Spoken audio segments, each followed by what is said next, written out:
نحمده ونصلي على رسوله الكريم اما بعد فاعوذ بالله من الشيطان الرجيم بسم الله الرحمن الرحيم رب اشرح لي صدري ويسر لي امري واحلل عقدة من لساني يفقهوا قولي۔ السلام علیکم ورحمۃ اللہ وبرکاتہ۔ ناظرین، پروگرام دعا کیجئے کے ساتھ آپ کی خدمت میں حاضر ہیں۔ آج ہم انشاءاللہ جادو سے حفاظت کی دعاؤں کے موضوع پر آپ سے گفتگو کریں گے۔ جادو ہو یا کسی بھی قسم کی کوئی اور تکلیف، انسان کو ہمیشہ اپنے رب کی طرف رجوع کرنا چاہیے، کیونکہ ہر مشکل کا حل، ہر تکلیف سے نجات دینے کی طاقت صرف اس کے پاس ہے، کسی اور کے پاس نہیں۔ اور اللہ سبحانہ وتعالی خود فرماتے ہیں وَقَالَ رَبُّكُمُ ادْعُونِي أَسْتَجِبْ لَكُمْ، تمہارا رب کہتا ہے کہ مجھ سے دعا مانگو، ادعونی، میرے آگے ہاتھ پھیلاؤ، استجب لکم، میں تمہاری دعا قبول کروں گا۔ نبی صلی اللہ علیہ وسلم نے فرمایا کہ سب سے زیادہ عاجز وہ ہے جو دعا کرنے سے عاجز ہے، یعنی جو اپنے رب کو نہیں پکارتا۔ حقیقت یہ ہے کہ ہم سب رب کے محتاج ہیں اور رب ہی کے پاس ہر مسئلے کا حل ہے، اس لیے ہمیں ہر حال میں اٹھتے بیٹھتے سوتے جاگتے جب بھی تکلیف کا احساس ہو، جب بھی کسی ضرورت کا احساس ہو، فوراً اپنے رب کو پکارنا چاہیے اور پھر رب کے ساتھ ایک تعلق مضبوط رکھنا چاہیے، اور وہ رب کی یاد کا تعلق ہے۔ رب کی یاد دل سے بھی ہوتی ہے، زبان سے بھی ہوتی ہے، اور اس کے لیے کچھ اعمال ایسے ہیں جو رب کی یاد کا اظہار کرتے ہیں، جیسے نماز وغیرہ۔ تو انسان عام حالات میں بھی رب کو یاد کرتا رہے، لیکن خصوصی طور پر اگر وہ کسی تکلیف سے دوچار ہو، اس وقت اپنے رب کی طرف خوب خوب دل لگا کر دعائیں کرے، رجوع کرے اور اپنے رب سے مانگے۔ اللہ سبحانہ تعالیٰ بندے کی دعا ہر وقت قبول کرتا ہے، لیکن اگر کوئی تکلیف یا بیماری ہو یا جادو کی شکایت ہو تو اس کے لیے باقاعدہ طریقے پر بیٹھ کر اپنے رب کو پکارنا، قبولیت کے اوقات میں رب کو پکارنا بہت ضروری ہے، کیونکہ جتنی بڑی مشکل ہوتی ہے اس سے نجات کے لیے اتنی ہی بڑی ایفرٹ بھی لگانی پڑتی ہے۔ اس لیے ضروری ہے کہ اللہ تعالیٰ سے بہت اچھی طرح دعا کی جائے، گڑ گڑا کر، اور اس سے پہلے اللہ تعالیٰ کی حمد و ثنا اور تعریف کے کلمات کہنا نہ بھولیے۔ سبحان اللہ والحمد للہ ولا الہ الا اللہ واللہ اکبر ولا حول ولا قوة الا باللہ۔ سبحان اللہ، پاک ہے اللہ، اللہ ہی کی تسبیح ہے، والحمد للہ، اب سب تعریف اللہ کے لیے ہے، ولا الہ الا اللہ، اور نہیں کوئی الہ مگر اللہ، واللہ اکبر، اور اللہ سب سے بڑا ہے، ولا حول ولا قوت الا باللہ، اور کسی قسم کی نیکی کرنے کی طاقت اور گناہ سے بچنے کی طاقت نہیں انسان کے پاس مگر اللہ ہی کی مدد سے۔ اسی طرح کسی بھی تکلیف اور کسی بھی بیماری سے نجات صرف اللہ سبحانہ وتعالیٰ کی مدد سے ہی ہو سکتی ہے۔ تو جہاں تک جادو کا تعلق ہے تو اس سلسلے میں یاد رکھیے کہ جادو کے بہرحال اپنے اثرات ہوتے ہیں مگر بإذن اللہ، اور اس سلسلے میں ہمیں یہ بھی یاد رہے کہ جادو کے اثرات نبی صلی اللہ علیہ وسلم پر بھی ہوئے تھے۔ حضرت عائشہ فرماتی ہیں کہ نبی صلی اللہ علیہ وسلم پر جادو کیا گیا اور اس کا اثر یہ ہوا تھا کہ آپ خیال فرماتے کہ کوئی کام آپ کر چکے ہیں، حالانکہ وہ کام ابھی آپ نے نہ کیا ہوتا، لیکن اس جادو کا کوئی تعلق نبی صلی اللہ علیہ وسلم کے فرائض منصبی سے نہیں تھا،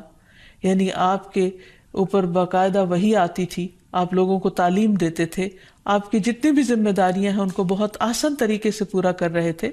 ہاں، بعض اوقات عام روزمرہ کے کاموں میں کچھ خلل واقع ہو جاتا۔ اسی طرح حضرت عائشہ رضی اللہ تعالی عنہا پر بھی جادو کیا گیا۔ اس سلسلے میں عمرہ جو ان کی شاگرد ہیں وہ کہتی ہیں کہ ایک مرتبہ حضرت عائشہ بیمار ہو گئی اور ان کی بیماری کا دورانیہ بہت لمبا ہو گیا، یعنی وہ ٹھیک نہیں ہو رہی تھی۔ اسی دوران مدینہ منورہ میں ایک طبیب آیا یعنی علاج معالجہ کرنے والا۔ تو حضرت عائشہ کے بھتیجے ان کے پاس گئے اور انہوں نے حضرت عائشہ کا نام لیے بغیر ان کی ساری علامات بتائیں کہ وہ کس قسم کی تکلیف میں مبتلا ہیں، اور ان سے پوچھا کہ یہ کس قسم کی بیماری ہے۔ تو اس طبیب نے کہا کہ جس عورت کے بارے میں یہ علامات بتائی جا رہی ہیں ان پر کسی نے جادو کیا ہے۔ بہرحال تحقیق کرنے پر پتہ چلا کہ حضرت عائشہ کی ایک باندی تھی جس کے ساتھ انہوں نے یہ وعدہ کیا تھا کہ وہ ان کی وفات کے بعد آزاد ہوں گی۔ تو اس باندی نے آپ پر جادو کر دیا تاکہ حضرت عائشہ کی وفات جلد ہو جائے اور وہ آزاد ہو سکے۔ بہرحال اس کے بعد حضرت عائشہ نے اس کو عربوں کے ایک مضبوط قبیلے کے ہاتھوں بیچ دیا اور اس کی قیمت کے بدلے ایک اور غلام کو آزاد کر دیا۔ تو اس واقعے سے بھی پتہ چلتا ہے کہ بہرحال جادو برحق ہے، یعنی جادو ایک اثر رکھتا ہے۔ برحق ہونے کا مطلب یہ نہیں کہ اس کا کرنا درست ہے، ہرگز نہیں، بلکہ جادو تو کفر ہے، جادو تو کبیرہ گناہوں میں سے ایک گناہ ہے، لیکن لوگ بہت سے اور کبیرہ گناہوں کی طرح اس گناہ کا بھی ارتکاب کرتے چلے جاتے ہیں۔ تو اس لیے اس بارے میں معلوم ہونا چاہیے انسان کو کہ یہ کس قسم کی بیماری ہے، کس قسم کی تکلیف ہے، اور اس کے مقاصد کیا ہیں اور اس کا علاج کیا ہے۔ سب سے پہلی بات تو یہ ہے کہ جادو عموماً دشمنی یا حسد کی وجہ سے کیا جاتا ہے، یا کسی سے کوئی انتقام لینے کے لیے، کوئی بدلہ لینے کے لیے،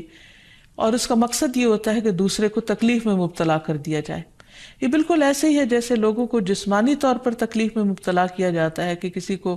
کچھ مارا جائے ہاتھ سے یا کسی ڈنڈے سے تو جسم کو تکلیف ہوتی ہے، اسی طرح روح کو بھی تکلیف پہنچتی ہے، اور روح کی تکلیف کچھ الفاظ کے ذریعے ہوتی ہے۔ جیسے عام روزمرہ زندگی میں بھی جب کوئی ہماری تعریف کرتا ہے تو ہمیں اچھا لگتا ہے، اور جب کوئی ہمیں گالی گلوچ کرتا ہے تو ہمیں اس سے تکلیف پہنچتی ہے، اذیت پہنچتی ہے۔ چونکہ روح اور جسم آپس میں گندھے ہوئے ہیں، اس لیے اگر جسم کو کوئی تکلیف پہنچتی ہے تو وہ روح، اس کا اثر روح تک جاتا ہے۔ اسی طرح اگر روح پر کوئی چیز اثر انداز ہوتی ہے، کوئی کلام یا کچھ ایسے عملیات، تو اس کا اثر جسم تک بھی جاتا ہے۔ اور اس طرح انسان جادو کے اثر سے نہ صرف یہ کہ روحانی طور پر بلکہ بعض اوقات جسمانی طور پر بھی بیمار ہو سکتا ہے، اور اس میں بہت سے مذموم مقاصد ہوتے ہیں۔ بعض اوقات والدین اور اولاد میں، یا شوہر بیوی میں، یا دوستوں میں لڑائی جھگڑا اور ناچاکی پیدا کی جاتی ہے، اور باہم پیار محبت کے رشتوں کے اندر نفرت کے بیج بوئے جاتے ہیں۔ پھر یہ کہ جادو کی علامات کیا ہیں، کس کو کیسے پتہ چلے کہ جادو ہوا ہے یا نہیں، تو اس میں یہ ہے کہ انسان کی ان یوزول سی کنڈیشن ہو جاتی ہے، یعنی انسان اسی روٹین میں زندگی بسر کر رہا ہے، وہی صبح اٹھنا، کھانا پینا، روزمرہ کے معمولات، لیکن کسی چیز میں دل نہیں لگتا، طبیعت بیزار ہونے لگتی ہے۔ اور یہ نہیں کہ یہ ایک دن کے لیے، 2 دن کے لیے، کیونکہ ایسا تو ہر ایک کے ساتھ ہو ہی جاتا ہے، ایک لمبے عرصے کے لیے کیفیات تبدیل ہونے لگتی ہیں، سستی یا گھبراہٹ طاری ہو جاتی ہے، ذہنی انتشار یعنی کسی چیز پر کنسنٹریشن کا نہ رہنا، حد سے زیادہ چڑچڑا پن، بعض اوقات عبادات میں بالکل دل نہ لگنا، اور بغیر کسی ظاہری بیماری کے یا بغیر کسی ظاہری جسمانی بیماری کے انسان کے اندر بیماری کی کیفیت محسوس ہوتے رہنا۔ بعض اوقات ڈراؤنے خواب آتے ہیں، کبھی خون کے چھینٹے اور کچھ غیر معمولی قسم کی چیزیں گھروں میں دیکھی جاتی ہیں۔ بعض اوقات خاوند بیوی ایک دوسرے سے نفرت کرنے لگتے ہیں، ان میں جدائی تک ہو جاتی ہے۔ لیکن اس کا یہ مطلب نہیں کہ ان علامات میں سے کوئی ایک علامت کسی وقت انسان کے اندر پائی جائے تو انسان فوراً شک کرے کہ مجھ پر جادو کر دیا گیا، کیونکہ آج کل یہ وبا بھی بہت عام ہو چکی ہے کہ ہر دوسرا شخص اس وہم میں گرفتار ہے کہ اس پر کسی نے کچھ کر دیا ہے۔ یہ ضروری نہیں ہوتا کہ ہر وقت ایسی علامات کسی کے کچھ کیے سے ہی ہوں، کہ ویسے بھی انسان ہے، کبھی تھک جاتا ہے، کبھی غذا میں کوئی تبدیلی ہو جاتی ہے، کبھی ویسے بھی انسان کا دل اللہ کے ہاتھ میں ہے، جس طرف چاہے اس کو پھیر دے، تو انسان کی طبیعت میں ایک ملال سا اور ایک سستی یا ایک بے چینی سی پائی جاتی ہے۔ تو ان سب چیزوں کا تعلق ضروری نہیں کہ جادو سے ہی ہو، لیکن اگر جادو ہو تو یہ علامات انسان میں دکھائی دیتی ہیں۔ اب اگر کسی کے اندر ایسی چیزیں ہیں اور علاج کے باوجود، جسمانی علاج کے باوجود شفا نہیں ہو رہی، تو اس کے لیے ضروری ہے کہ انسان پھر روحانی علاج بھی کرے۔ روحانی علاج کے لیے ضروری نہیں کہ کسی بابے کے پاس یا کسی مذہبی بزرگ کے پاس ہی انسان جائے، انسان خود بھی اللہ سبحانہ و تعالیٰ کا کلام پڑھ سکتا ہے اور پورے یقین اور ایمان کے ساتھ، اور اس سے انسان کو شفا ہو سکتی ہے، کیونکہ کسی انسان کے ہاتھ میں کوئی طاقت نہیں، اصل طاقت اللہ کے کلام میں ہے، جس کو پورے یقین اور ایمان کے ساتھ پڑھنا چاہیے۔ بہرحال اس سے پہلے کہ انسان کسی ایسے جادو کا شکار ہو، کچھ حفاظتی تدابیر بتائی گئی ہیں۔ جیسے جسمانی بیماریوں سے بچنے کے لیے حفاظتی تدابیر بتائی جاتی ہیں، ایسے ہی روحانی بیماریوں سے بچنے کے لیے بھی حفاظتی تدابیر ہیں۔ اس میں سب سے پہلے تو یہ کہ انسان پاک صاف رہے، طہارت اور وضو کا اہتمام کرے۔ اسی طرح عبادات کی پابندی بہت ضروری ہے، کیونکہ جب انسان اللہ تعالیٰ کے آگے جھکتا ہے، اللہ تعالیٰ کے ساتھ اس کا تعلق مضبوط ہوتا ہے، تو نہ تو وہ توہمات کا شکار ہوتا ہے اور نہ ہی وہ جادو اور مختلف چیزوں کا شکار ہوتا ہے، یعنی شیطانی اثرات اس پر کم سے کم ہوتے ہیں۔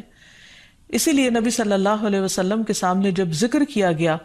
کہ ایک شخص صبح تک پڑا سوتا رہا اور نماز کے لیے بھی نہیں اٹھا، تو اس پر آپ نے فرمایا کہ شیطان نے اس کے کان میں پیشاب کر دیا ہے، یعنی اپنی نجاست اس میں ڈال دی ہے۔ تو جو شخص شیطانی نجاست کے اثر میں ہو، پھر وہ سب سے بڑی بیماری اس کو لاحق ہو جاتی ہے، چاہے اس کو جادو کہیں یا کچھ اور۔ لیکن حقیقت یہ ہے کہ انسان جب اللہ کا اطاعت گزار بنتا ہے، رب کا فرما بردار بنتا ہے، تو شیطان اس کو اپنے کنٹرول میں نہیں لے سکتا، کیونکہ اللہ تعالیٰ فرماتے ہیں ان عبادی لیس لک علیہم سلطان، میرے بندے تیرا ان پر کوئی زور نہیں چلتا، کوئی زور نہیں چل سکے گا۔ ایک اور جگہ پر فرمایا الا عبادک المخلصین، مگر تیرے چنے ہوئے بندے۔ تو ہمیں ایسے بندوں میں شامل ہو جانا چاہیے جو اللہ کے محبوب ہیں، اللہ کے چنے ہوئے ہیں، اور اس کے لیے اللہ تعالیٰ نے جو ہمیں احکامات دیے ہیں، جو طریقے سکھائے ہیں، ان کے مطابق زندگی بسر کی جائے۔ پھر اسی طرح یہ ہے کہ کثرت سے اللہ تعالیٰ کا ذکر کیا جائے، خصوصاً استغفار، کیونکہ بہت سی تکلیفیں انسان کے اپنے ہی گناہوں کی وجہ سے آتی ہیں۔ جیسے آتا ہے ما اصابکم من مصیبت فبما کسبت ایدیکم، جو بھی مصیبت تم کو پہنچی وہ تمہارے اپنے ہاتھوں کی کمائی کی وجہ سے تھی۔ پھر اسی طرح اپنے گھروں کو تصاویر اور مجسموں سے پاک کرنا چاہیے، کیونکہ رسول اللہ صلی اللہ علیہ وسلم نے فرمایا فرشتے اس گھر میں داخل نہیں ہوتے جہاں کتا اور تصویر ہوتا ہے۔ پھر حفاظتی تدابیر میں سے یہ بھی ہے کہ انسان اپنے کھانے پینے کی عادات کو درست کرے، اور اس میں خصوصاً نبی صلی اللہ علیہ وسلم نے صبح کے وقت عجوہ کھجور کھانے کا حکم دیا۔ آپ نے فرمایا جو شخص صبح کے وقت 7 کھجوریں کھائے گا، یعنی عجوہ، اس روز جادو اور زہر سے بچا رہے گا، یعنی اس کے اندر اتنی امیونٹی پیدا ہو جاتی ہے کہ پھر برے اثرات، زہریلے اثرات اس کو نقصان نہیں دے سکتے۔ پھر اسی طرح مختلف مواقع پر مسنون اذکار کا اہتمام کرنا، مثلاً بیت الخلاء جاتے وقت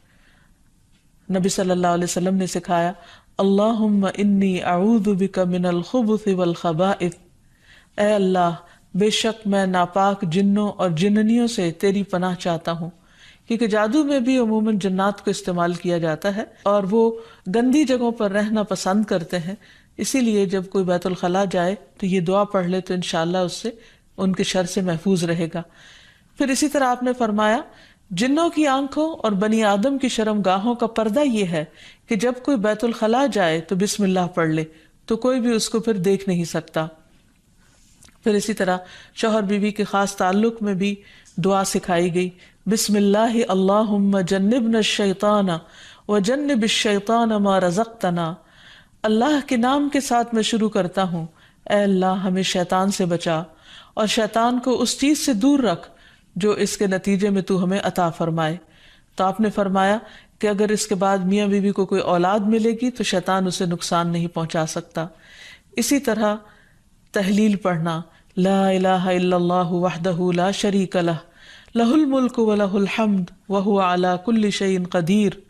کہ اللہ کے سوا کوئی معبود نہیں، تنہا ہے، اس کا کوئی شریک نہیں، اسی کے لیے بادشاہی ہے اور اسی کے لیے تعریفیں ہیں، اور وہ ہر چیز پر قدرت رکھنے والا ہے۔ دن میں جو شخص 100 دفعہ اس کو پڑھے گا اس کے لیے 10 غلاموں کو آزاد کرنے کا ثواب ہے، 100 نیکیاں لکھی جائیں گی، 100 برائیاں مٹائی جائیں گی، اور خصوصاً اس دن وہ شام تک شیطان کے شر سے محفوظ رہے گا، اور کوئی شخص اس دن اس سے بہتر عمل کرنے والا نہیں سمجھا جائے گا سوائے اس کے جو اس سے زیادہ اس کو پڑھے۔ پھر اسی طرح انسان ہر معاملے میں جہاں بھی انسان کو مشکل ہو اللہ تعالیٰ کی پناہ میں اپنے آپ کو دے۔ تو خلاصہ کلام یہ ہے کہ انسان اپنے آپ کو مختلف طرح کے توہمات سے بھی بچائے اور ہر چھوٹی بڑی بات کو جادو قرار نہ دے، یا کسی کام کو کرنے کا ارادہ نہ ہو تو یہ سوچے کہ یہ مجھ پر جادو کر دیا گیا ہے اس لیے میں اس کام کو نہیں کر سکتا۔ تو یہ دراصل شیطانی وسوسے ہوتے ہیں، اس لیے ان سے بچنا بھی ضروری ہے۔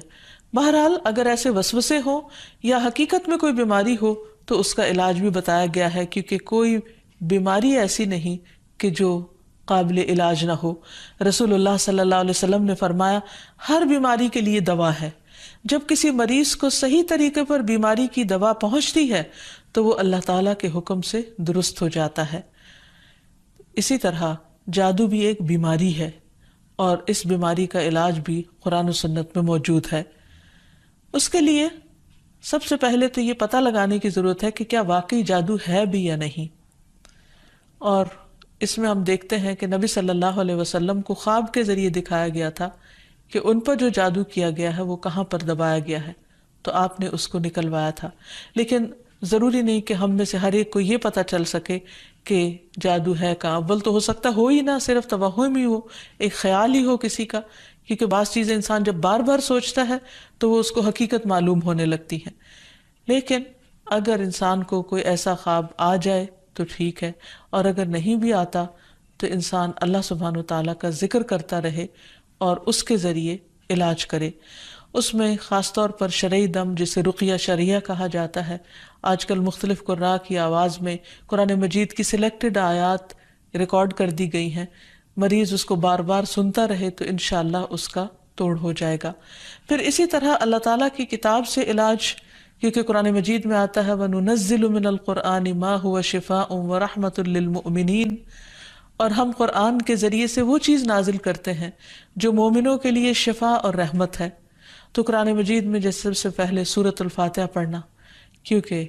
اس کے اندر اللہ تعالیٰ سے مدد مانگی جاتی ہے، ایاک نعبد و ایاک نستعین، صرف تیری ہم عبادت کرتے ہیں اور صرف تجھی سے ہم مدد چاہتے ہیں کہ یا اللہ تو ہماری اس بیماری اور تکلیف کو دور فرما دے۔ پھر اسی طرح آیت الکرسی، کیونکہ جب انسان آیت الکرسی پڑھتا ہے تو اللہ سبحانہ و تعالیٰ کی طرف سے اس کے لیے ایک خاص محافظ مقرر کر دیا جاتا ہے، اور اگر رات کو انسان پڑھ کر سوتا ہے تو صبح تک وہ فرشتہ انسان کی حفاظت کرتا ہے۔ پھر اسی طرح سورۃ البقرہ کا پڑھنا، رسول اللہ صلی اللہ علیہ وسلم نے فرمایا سورۃ البقرہ پڑھا کرو، کیونکہ اس کا پڑھنا باعث برکت ہے، اسے چھوڑنا باعث حسرت ہے، اور اس کے پڑھنے والے پر جادوگر قدرت نہیں پا سکتے۔ یعنی جو شخص قرآن پڑھتا ہے، خصوصاً سورۃ البقرہ پڑھتا رہتا ہے، تو کسی کا جادو اس شخص پر اثر نہیں کرتا۔ پھر اسی طرح معوذات پڑھنا، رسول اللہ صلی اللہ علیہ وسلم نے فرمایا صبح اور شام 3 بار معوذات کہہ لو تو یہ تمہاری ہر چیز سے کفایت کریں گی، یعنی سورۃ الاخلاص، قل اعوذ برب الفلق اور قل اعوذ برب الناس۔ اس کے علاوہ بھی مریض قرآن مجید کی تلاوت کثرت کے ساتھ کرتا رہے، اور پھر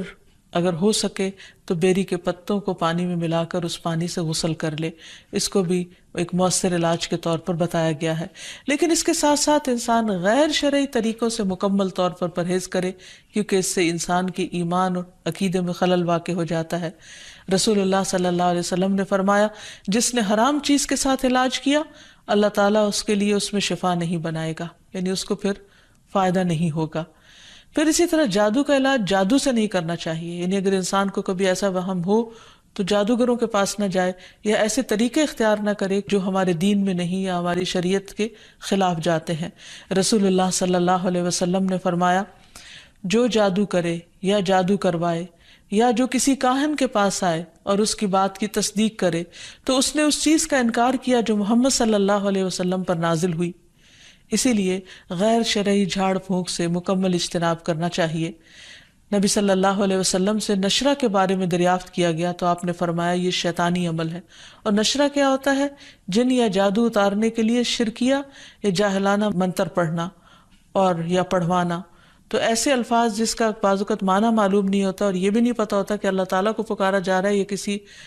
جن یا کسی اور شیطان کو پکارا جا رہا ہے اور اس سے مدد لی جا رہی ہے، تو اس لیے کسی بھی ایسے کلام کو پڑھنا یا کسی سے پڑھوانا درست نہیں۔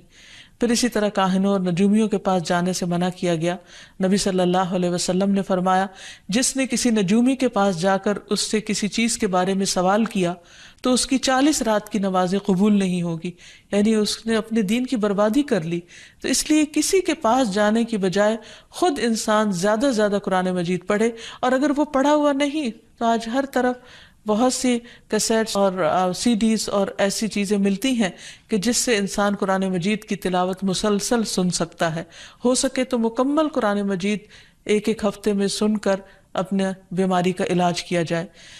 پھر اسی طرح یہ ہے کہ باقی دعائیں بھی جو جادو کے توڑ کی بتائی گئی ہیں ان کو پڑھتے رہنا انسان کو فائدہ دیتا ہے۔ اور آخر میں یہ 2 خاص دعائیں جو نبی صلی اللہ علیہ وسلم نے جنات اور جادو کے شر سے بچنے کے لیے سکھائی ہیں، ان کو بار بار پڑھتا رہے، صبح و شام پڑھتا رہے حتیٰ کہ افاقہ ہو جائے۔ پہلی دعا ہے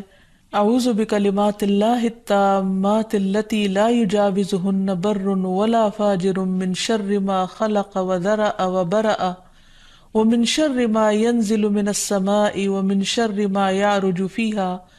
ومن شر ما ذرأ في الأرض ومن شر ما يخرج منها ومن شر فتن الليل والنهار ومن شر كل طارق إلا طارقا يطرق بخير يا رحمن۔ میں اللہ کے کامل کلمات کے ساتھ پناہ چاہتا ہوں جن سے آگے نہ تو کوئی نیک اور نہ ہی کوئی برا شخص بڑھ سکتا ہے،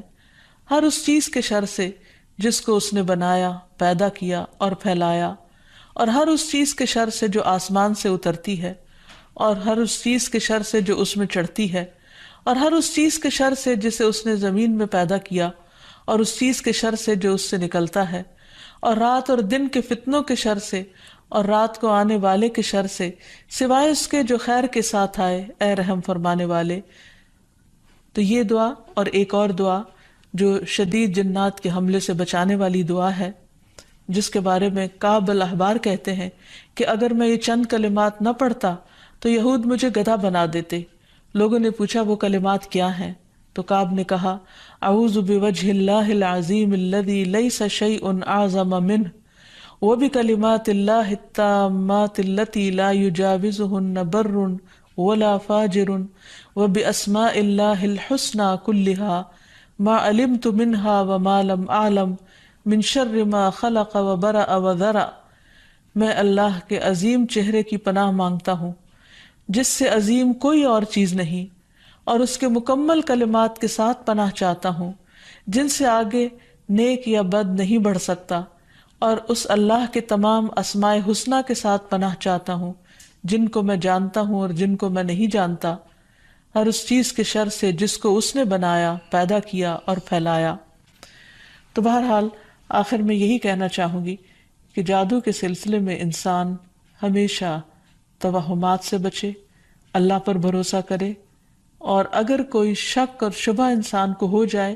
تو اللہ تعالیٰ سے دعا کرے، ذکر سے مدد لے، اور مسنون اذکار کے ذریعے اللہ تعالیٰ کی پناہ میں اپنے آپ کو دے۔ اللہ تعالیٰ ہم سب کو ہر طرح کے شر سے محفوظ رکھے۔ وآخر دعوانا ان الحمد للہ رب العالمین۔ السلام علیکم ورحمۃ اللہ وبرکاتہ۔